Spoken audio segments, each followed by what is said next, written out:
Atos dos Apóstolos. Capítulo 17. Arautos do Evangelho. Enviados pelo Espírito Santo, Paulo e Barnabé, depois de sua ordenação pelos irmãos em Antioquia, desceram a Seleucia e dali navegaram para Chipre. Atos capítulo 13, verso 4. Assim começaram os apóstolos sua primeira viagem missionária. Chipre era um dos lugares para onde os crentes tinham fugido de Jerusalém por causa da perseguição que se seguiu à morte de Estevão. Foi de Chipre que alguns homens tinham viajado para Antioquia, anunciando o Senhor Jesus. O próprio Barnabé era natural de Chipre, e agora ele e Paulo, acompanhados por João Marcos, parente de Barnabé, visitavam essa ilha. A mãe de Marcos era uma convertida à religião cristã, e seu lar em Jerusalém era um abrigo para os discípulos. Ali estavam sempre certos de ser bem-vindos para ocasiões de repouso. Foi durante uma dessas visitas dos apóstolos ao lar da mãe de Marcos que este propôs a Paulo e Barnabé acompanhá-los em sua viagem missionária. Ele sentiu o favor de Deus em seu coração e almejava devotar-se inteiramente à obra do ministério evangélico. Chegando a Salamina, os apóstolos anunciavam a palavra de Deus nas sinagogas dos judeus. E havendo atravessado a ilha de Pafos, acharam um certo judeu mágico, falso profeta, chamado Bar-Jesus, o qual estava com o procônsul Sérgio Paulo, varão prudente.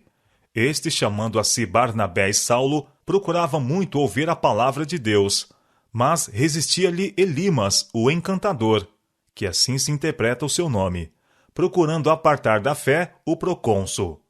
Atos capítulo 13, versos 5 a 8. Não é sem luta que Satanás permite o reino de Deus estabelecido na terra. As forças do mal estão empenhadas em incessante luta contra os instrumentos indicados para disseminar o Evangelho. E esses poderes das trevas são especialmente ativos quando a verdade é proclamada diante de homens de reputação e genuína integridade. Assim foi quando Sérgio Paulo, o procônsul de Chipre, estava ouvindo a mensagem do Evangelho. O procônsul tinha solicitado a presença dos apóstolos para ser instruído na mensagem que possuíam, e agora as forças do mal, operando por intermédio de Elimas, o encantador, procuravam com malignas sugestões desviá-lo da fé e impedir assim os propósitos de Deus. Dessa maneira, sempre trabalha o inimigo caído para conservar em suas fileiras homens de influência que, se convertidos, prestariam eficiente serviço à causa de Deus. Mas o fiel obreiro do Evangelho não precisa temer malogro à mão do inimigo, pois é seu privilégio ser assistido com o poder do alto a fim de enfrentar cada satânica influência. Embora penosamente assediado por Satanás, Paulo teve a coragem de repreender aquele por cujo intermédio o inimigo agia. Cheio do Espírito Santo, o apóstolo, fixando os olhos nele, disse: Ó filho do diabo, cheio de todo o engano e de toda a malícia, inimigo de toda a justiça, não cessarás de perturbar os retos caminhos do Senhor? Eis aí, pois, agora contra ti a mão do Senhor, e ficarás cego, sem ver o sol por algum tempo. E no mesmo instante a escuridão e as trevas caíram sobre ele, e andando à roda buscava quem o guiasse pela mão. Então o procônsul, vendo o que havia acontecido, creu, maravilhado na doutrina do Senhor. Atos capítulo 13, versos 9 a 12.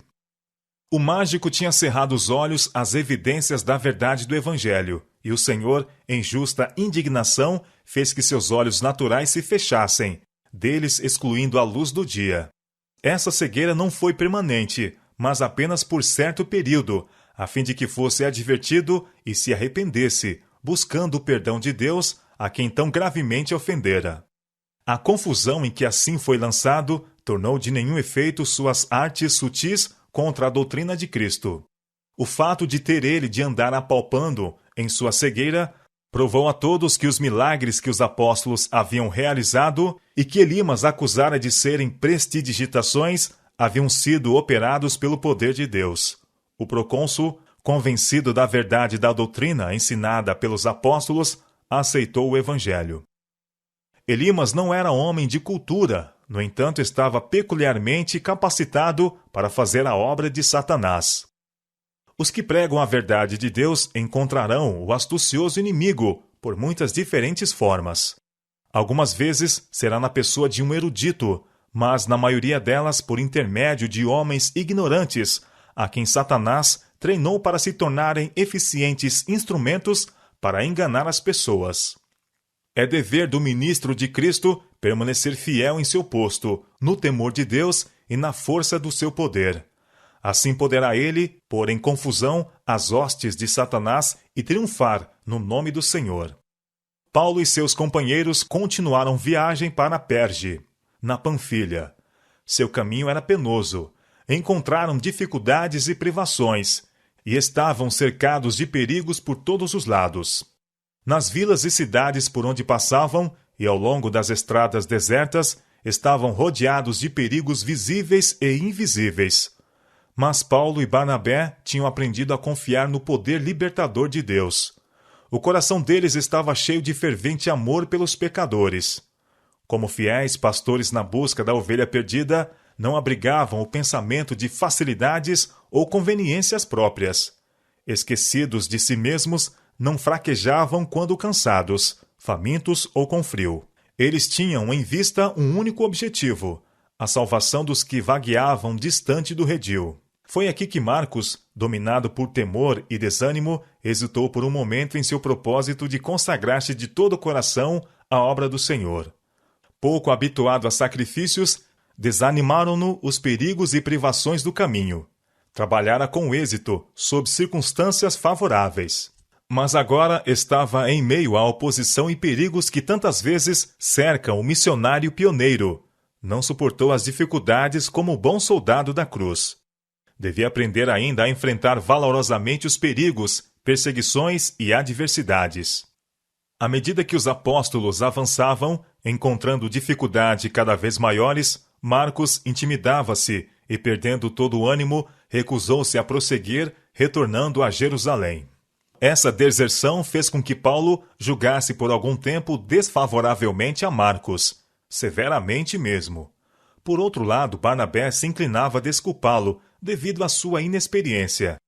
Estava ansioso para que Marcos não abandonasse o ministério, pois nele via qualidades que o habilitariam para ser útil obreiro de Cristo. Anos depois, sua solicitude por Marcos foi ricamente recompensada, pois o jovem se entregou sem reservas ao Senhor e à tarefa de proclamar a mensagem do Evangelho em campos difíceis. Sob a bênção de Deus e a sábia orientação de Barnabé, ele se tornou um valoroso obreiro. Paulo se reconciliou mais tarde com Marcos, recebendo-o como colaborador. Recomendou-o também aos colossenses como cooperador no reino de Deus e como tendo para ele sido consolação. Colossenses capítulo 4, verso 11. Não muito tempo antes de sua morte, Paulo tornou a falar de Marcos como lhe sendo muito útil para o ministério. 2 Timóteo capítulo 4, verso 11. Depois da partida de Marcos, Paulo e Barnabé visitaram Antioquia da Pisídia e no sábado entraram na sinagoga judaica e se assentaram. E depois da lição da lei e dos profetas, lhes mandaram dizer os principais da sinagoga: Varões e irmãos, se tende alguma palavra de consolação para o povo, falai. Convidado para falar, levantou-se Paulo e, pedindo silêncio com a mão, disse: Varões israelitas e os que temeis a Deus, ouve. Seguiu-se então um maravilhoso discurso.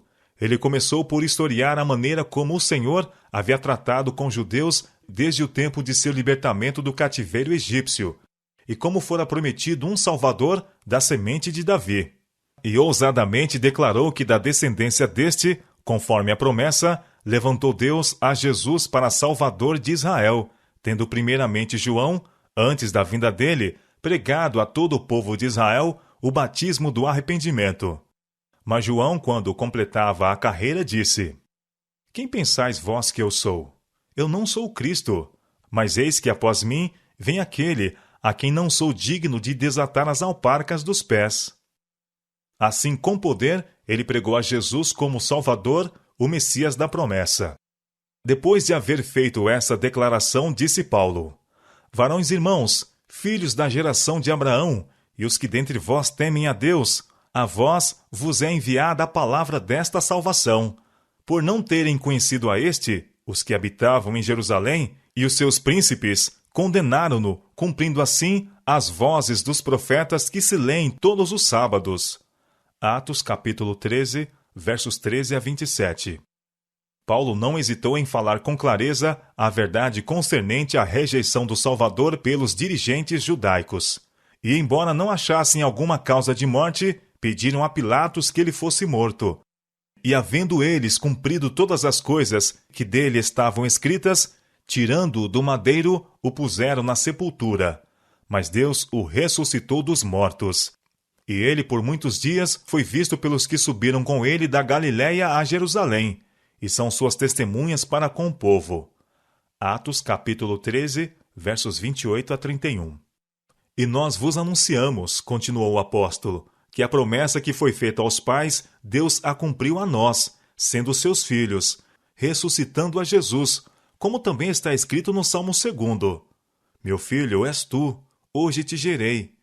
E que o ressuscitaria dos mortos, para nunca mais tornar à corrupção. Disse-o assim: as santas e fiéis bênçãos de Davi vos darei, pelo que também em outro salmo diz: não permitirás que o teu santo veja a corrupção, porque na verdade, tendo Davi no seu tempo servido conforme a vontade de Deus, dormiu e foi posto junto de seus pais e viu a corrupção. Mas aquele a quem Deus ressuscitou, nenhuma corrupção viu. Atos capítulo 13, versos 32 a 37. E então, tendo falado claramente do cumprimento de profecias familiares concernente ao Messias, Paulo pregou-lhes o arrependimento e a remissão dos pecados mediante os méritos de Jesus, Salvador deles. Seja-vos, pois, notório, varões irmãos, disse ele, que por este se vos anuncia a remissão dos pecados. E de tudo que, pela lei de Moisés, não pudestes ser justificados, por ele é justificado todo aquele que crê. Atos capítulo 13, versos 38 a 39. O Espírito de Deus acompanhou as palavras faladas e os corações foram tocados. O apelo do apóstolo às profecias do Antigo Testamento e sua declaração de que elas haviam sido cumpridas no ministério de Jesus de Nazaré levaram à convicção muitas pessoas que suspiravam pelo advento do Messias prometido. As palavras de afirmação dos apóstolos de que as boas novas de salvação eram para judeus e gentios igualmente trouxeram esperança e alegria a todos os que não haviam sido contados entre os filhos de Abraão segundo a carne. E saindo os judeus da sinagoga, os gentios rogaram que no sábado seguinte lhes fossem ditas as mesmas coisas. Tendo finalmente a congregação se dispersado, muitos dos judeus e dos prosélitos religiosos que tinham aceitado as boas novas, que lhes foram apresentadas naquele dia, seguiram a Paulo e Barnabé, os quais, falando-lhes, os exortavam a que permanecessem na graça de Deus. Atos capítulo 13, versos 42 e 43. O interesse despertado em Antioquia da Pisídia pelo discurso de Paulo reuniu no sábado seguinte quase toda a cidade para ouvir a palavra de Deus. Então os judeus, vendo a multidão, encheram-se de inveja e, blasfemando, contradiziam o que Paulo dizia. Mas Paulo e Barnabé, usando de ousadia, disseram: era necessário que a vós se vos pregasse primeiro a palavra de Deus, mas visto que a rejeitais e vos não julgais dignos da vida eterna, eis que nos voltamos para os gentios, porque o Senhor assim nolo mandou. Eu te pus para a luz dos gentios, para que sejas de salvação até os confins da terra. E os gentios, ouvindo isso, alegraram-se e glorificavam a palavra do Senhor, e creram todos quantos estavam ordenados para a vida eterna. Eles se rejubilaram grandemente de Jesus os reconhecer como filhos de Deus, e com coração grato atentavam à palavra pregada. Os que creram foram zelosos em comunicar a mensagem do Evangelho a outros, e assim a palavra do Senhor se divulgava por toda aquela província. Atos capítulo 13, versos 44 a 49. Séculos antes, profetas haviam antecipado essa colheita de gentios, mas aquelas visões proféticas tinham sido apenas obscuramente entendidas. Oséias havia dito: todavia, o número dos filhos de Israel será como a areia do mar, que não pode medir-se nem contar-se. E acontecerá que no lugar onde se lhes dizia, vós não sois meu povo, se lhes dirá, vós sois filhos do Deus vivo. Oséias capítulo 1, verso 10. E outra vez, semearei Israel para mim na terra, e compadecer-me-ei da desfavorecida, e a não meu povo direi, tu és o meu povo. Ele dirá, tu és o meu Deus. Oséias capítulo 2, verso 23. O próprio Salvador, durante o seu ministério terrestre, predisse a disseminação do Evangelho entre os gentios. Na parábola da vinha, ele declarou aos impenitentes judeus, o reino de Deus vos será tirado, e será dado a uma nação que deu seus frutos. Mateus capítulo 21, verso 43. E depois da ressurreição, ele comissionou os discípulos para irem por todo o mundo, a ensinar todas as nações. Não deviam deixar de advertir ninguém, mas deviam pregar o evangelho a toda a criatura. Marcos capítulo 16, verso 15. Voltando-se para os gentios em Antioquia da Pisídia, Paulo e Barnabé não deixaram de trabalhar pelos judeus de outras partes, onde quer que a oportunidade lhes deparasse ouvintes. Posteriormente, em Tessalônica, em Corinto, em Éfeso e em outros importantes centros, Paulo e seus companheiros de trabalho pregaram o evangelho tanto a judeus como a gentios. Mas suas maiores energias eram daí por diante dirigidas no sentido de estabelecer o reino de Deus em território gentílico, entre os povos que tinham pouco ou nenhum conhecimento do verdadeiro Deus e de seu Filho. O coração de Paulo e seus associados no trabalho estava aberto em benefício dos que estavam sem Cristo, separados da comunidade de Israel e estranhos ao concertos da promessa, não tendo esperança e sem Deus no mundo. Efésios capítulo 2, verso 12. Mediante a incansável ministração dos apóstolos aos gentios, os estrangeiros e forasteiros, os que antes estavam longe, aprenderam que pelo sangue de Cristo chegaram perto e que pela fé em seu sacrifício expiatório podiam tornar-se concidadãos dos santos e da família de Deus. Efésios capítulo 2, versos 13 e 19. Avançando pela fé, Paulo trabalhou sem cessar pela edificação do reino de Deus entre os que tinham sido negligenciados pelos mestres de Israel. Exaltava constantemente a Cristo Jesus como Rei dos Reis e Senhor dos Senhores. E exortava os crentes a permanecerem arraigados e sobreedificados nele e confirmados na fé. Colossenses capítulo 2, verso 7. Para os que creem, Cristo é o firme fundamento. Sobre essa pedra viva podem edificar igualmente judeus e gentios. Ela é suficientemente grande para todos e forte bastante para sustentar o peso e o fardo de todo o mundo. Este é um fato plenamente reconhecido pelo próprio Paulo. Nos dias finais de seu ministério, quando dirigindo-se a um grupo de crentes gentios que tinham permanecido firmes em seu amor pela verdade do Evangelho, o apóstolo escreveu: edificado sobre o fundamento dos apóstolos e dos profetas, de que Jesus Cristo é a principal pedra da esquina. Efésios capítulo 2, verso 20. Como a mensagem do Evangelho se espalhasse na Pisídia, judeus incrédulos de Antioquia, em seu cego preconceito, incitaram algumas mulheres religiosas e honestas e os principais da cidade a levantarem perseguição contra Paulo e Barnabé e os lançaram fora daquele distrito. Os apóstolos não ficaram desencorajados por esse tratamento. Lembraram-se das palavras de seu mestre. Bem-aventurados sois vós, quando vos injuriarem e perseguirem, e mentindo, disserem todo mal contra vós por minha causa. Exultai e alegrai-vos, porque é grande o vosso galardão nos céus, porque assim perseguiram os profetas que foram antes de vós. Mateus capítulo 5, versos 11 e 12. A mensagem do Evangelho estava avançando, e os apóstolos tinham todo motivo para sentir-se encorajados.